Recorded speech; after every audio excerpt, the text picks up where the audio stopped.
കാസർഗോഡ് ചെറുവത്തൂരിൽ ദേശീയപാത നിർമ്മാണത്തിനിടെ മണ്ണിടിഞ്ഞ് അതിഥി തൊഴിലാളി മരിച്ച സംഭവത്തിൽ അപകടകരമായ നിർമ്മാണ പ്രവർത്തനം നിർത്തിവെക്കണമെന്ന ആവശ്യം ജില്ലാ കളക്ടറും ദേശീയപാത അതോറിറ്റി അധികൃതരും ജനപ്രതിനിധികളും സ്ഥലം സന്ദർശിച്ചു.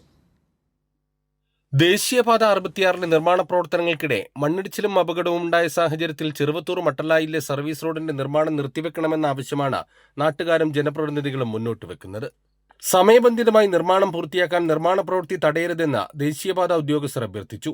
മട്ടലായി കുന്നിൽ അപകടം നടന്ന സ്ഥലത്ത് പാർശ്വ റോഡ് നിർമ്മാണം താൽക്കാലികമായി നിർത്തിവെക്കാൻ കലക്ടർ നിർദ്ദേശം നൽകി. മഴക്കാലത്ത് മണ്ണിടിച്ചിലിന് സാധ്യതയുള്ളതിനാൽ വീരമലക്കുന്ന്, മട്ടലായിക്കുന്ന് പ്രദേശങ്ങളിൽ പരിശോധന നടത്തി വിദഗ്ധ റിപ്പോർട്ട് നൽകാൻ സംസ്ഥാന ദുരന്ത നിവാരണ അതോറിറ്റിയോട് ആവശ്യപ്പെടുമെന്ന് ജില്ലാ കളക്ടർ കെ ഇമ്പശേഖർ പറഞ്ഞു.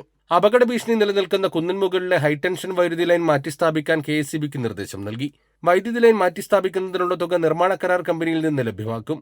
മട്ടലായിക്കുന്നിൽ അപകട ഭീഷണി നിലനിൽക്കുന്ന സാഹചര്യത്തിൽ പാർശ്വ റോഡ് നിർമ്മാണത്തിന് കൂടുതൽ ഭൂമി ഏറ്റെടുത്ത് നിർമ്മാണം നടത്തണമെന്ന് ജനപ്രതിനിധികൾ ആവശ്യപ്പെട്ടു. കൈരളി ന്യൂസ്, കാസർഗോഡ്.